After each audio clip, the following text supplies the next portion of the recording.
One of the things about consulting that I appreciate the most is that no week is the same. There are shifting winds, changing priorities, unexpected opportunities, and a fair set of challenges that make every week a little different than the previous. To most, this would seem stressful, but for me, I find it exhilarating. A colleague of mine asked me how I handle it all. It's a fair question. Let's talk about it. Welcome to this week's episode of What's Jonathan Thinking?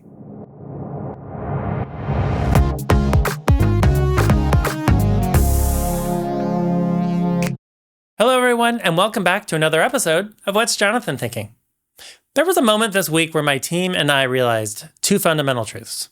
Number one, there is no other career we would want. And number two, the career we chose is hell of stressful. How can that be? How is it possible to feel that we are 100% in the right place professionally while simultaneously experiencing high levels of stress in said profession? We choose to work in this crazy dynamic world where priorities can shift on a daily basis, where there is high pressure to develop sound implementation strategies for our clients, where stuff can go sideways because we do things that involve humans and technology. New opportunities can come out of unexpected places and can lead to glorious outcomes and also duds. This is the world of management consulting. It can be equal parts frustrating, incredible, confusing, and yes, stressful. Back to the original question.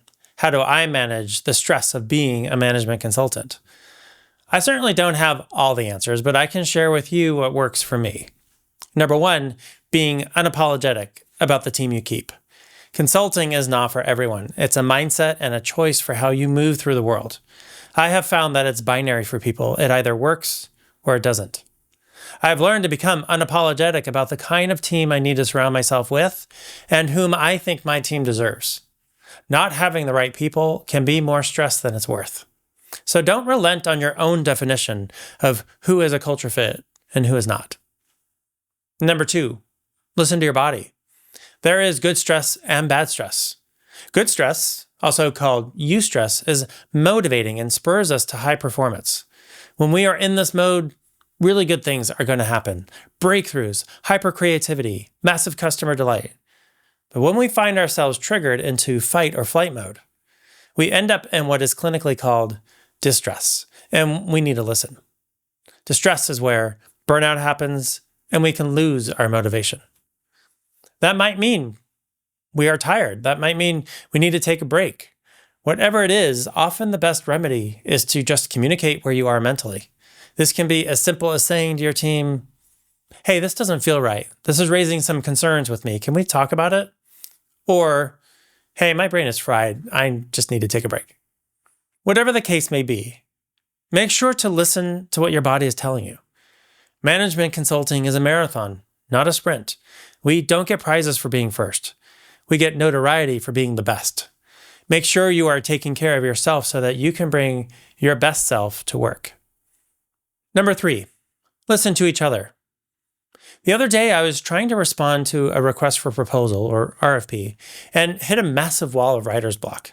I knew what needed to be said. I just, perhaps in my own stress, found myself in a moment where I couldn't type it out. Just tell me what you're thinking, a team member said to me.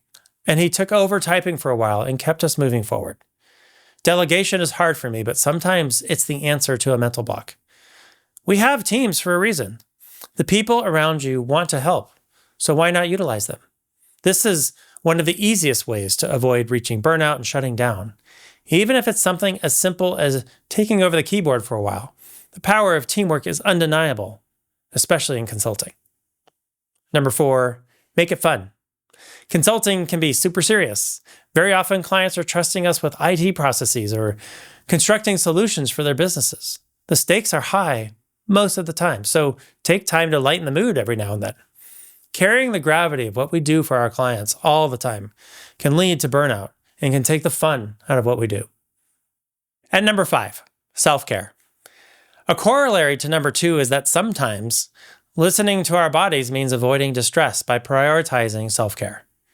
I try to start my day with a guided meditation as I find this enormously centering for me. And I try to end my day with some physical activity like running or riding my Peloton. A friend of mine likes Pilates and rowing. Whatever works for you. Don't allow self-care to become deprioritized for too long. We all have moments where it's the easiest thing to move to the side and delay or not do at all. But we need to not let those few days turn into weeks or months. These are just a few of my thoughts. For my friends out there also in management consulting, I would be interested to learn what works for you. Make sure to subscribe and drop a wizard emoji in the comments if you enjoyed today's episode. Thanks for watching, and I will see you next week for another episode of What's Jonathan Thinking?